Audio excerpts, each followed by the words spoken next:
Hello students, in this video we are going to discuss analog DC ammeter and voltmeter principle. The analog DC ammeter and voltmeter basic principle is based on PMMC instrument. The full form of PMMC is permanent magnet moving coil principle. So this is the conventional ammeter and conventional voltmeter. So such type of devices are called as analog DC ammeter and voltmeters. These are the older devices. In such devices, we can see that there is a scale.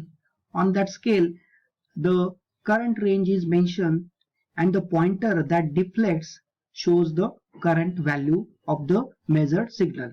In the similar way, in voltmeter also, some range of voltage is mentioned for the maximum measurement, and this pointer moves as per the applied input measured voltage.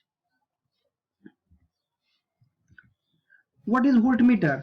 A voltmeter is basically instrument that measures the difference in electrical potential between the 2 points of any circuit. And what is ammeter? Ammeter measures the electric current in the circuit when we connect that ammeter in series. The unit of current is ampere and the unit of voltage is volts. So this is a small comparison. So instrument used for measuring current is called as ammeter, and the instrument that is used for measuring the potential between any 2 points called voltmeter. The resistance of ammeter is always low. The internal resistance of voltmeter is always high. As we know that for measurement of current, the ammeters are always connected in series, and for the measurement of voltage, the voltmeters are always connected in parallel with the circuit. So accuracy of the ammeter is higher as compared to the voltmeter, and range changing is difficult in ammeter and it is possible in voltmeters. So this is the typical connection for the ammeter and voltmeter. So we can see that the ammeter is connected in series with the load and input supply. So it shows the current flows through the load, and in other way the voltmeter is connected across the load. So this is parallel connection and this is the series connection. So now, as I said, the basic circuit, the basic block behind the PMMC instruments, the ammeter and voltmeter is PMMC instrument, that is D'Arsonval principle. So it is basically a D'Arsonval principle. So it works on that. So in this construction diagram, we can see that there is a permanent magnet with north and south poles. In between that, we can see that some mechanical structure is shown. So in this particular part is iron core. This circular part is iron core, and into that iron core, the lightweight coil is wounded. We can easily see that the coil is wounded on a iron core, and iron core is attached to the plungers. We can see that in both the sides, end sides, the plunger, the coil is, this particular section, this complete section is attached to the pivots so that they can freely move. And in this particular middle section also 2 springs are attached. So these 2 springs are controlling springs. So we can see that. So this is the upper spring and this is the lower spring. So these 2 springs are responsible for the controlling, and there are 3 types of torques that are considered in PMMC instrument. That is deflection torque, that is responsible for the deflection.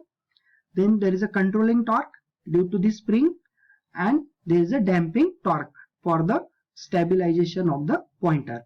And this pointer is attached to this rod, and this rod is attached to the soft iron, and in the soft iron coil is wounded, and coil and this particular part is placed between the permanent magnet. So the same diagram, so we can see that this is the upper coil spring and this is the lower spring, and in between this is the wire, or we can say that this is the coil where we applied external current that we want to measure. So that current is applied to this coil, and this coil is placed between the north and south poles. So these are the north and south side poles, and we can see that it is pivoted to the upper and lower side, and the pointer is attached to this particular rod. So what is the basic principle of this permanent magnet moving coil instrument? How it indicates current? How it indicates current, that we will discuss now. When the current that we want to measure is applied to the coil, when the current carrying conductor, now that coil is in between the magnet, when that current carrying coil is placed between the magnetic field, now that the magnet that is the permanent magnet that is available, and in between that the coil is placed. So due to this, what happened? So because of the magnetic field of the permanent magnet, the coil experiences a force, and because of that force, that coil tends to move in opposite or perpendicular direction, or as per the Fleming's left hand rule, the force is applied to the coil. So what is that Fleming's left hand rule? So Fleming's left hand rule says that if the first and the second finger and the thumb of the left hand are held so that they are at the right angle to each other, then the thumb shows the direction of force. Means thumb shows the direction of force, then first finger shows the direction of magnetic field, and the second finger shows the direction of current, and the same is shown in the next slide also. So in this slide we can see that there are there is a permanent magnet, N and south pole. In between that, this particular coil is placed, and we can see that the thumb can shows the direction of force. So this shows the force direction. The force is upper direction, and the first finger shows the magnetic field, and the second finger shows the direction of current. So depending on this, when this particular coil cuts the magnetic flux that is linking from N pole to south pole, that flux is cut by this coil. When the current is passed through this coil, when the current is passed through this coil, the current that we want to measure, when that is passed through this coil, what happens? The magnetic flux get cut, and due to that EMF is induced in a coil. That EMF is nothing but a force. So that is in the perpendicular direction, and that tends to move the coil, and as the pointer is attached to the coils, so that pointer also moves. And what happens? And when that the coil start moving at one particular side, the deflection force due to this, and the controlling force, that is because of the springs, that two springs are attached. So when that two forces are equal, then the pointer will be stable. So this is very basic fundamental principle of permanent magnet moving coil instrument. So now that what are the three torques relations? The first torque is deflection torque. So this deflection torque is because of the magnetic field, when the magnetic field is cut by the current carrying conductor. So this produces the force F. So what is that force F? That force is F is equal to NBIL, where is the number of turns of the wire of the coil, B is the flux density, I is the current in a moving coil. The current that we want to measure is applied to the coil, and L is the vertical length of the coil.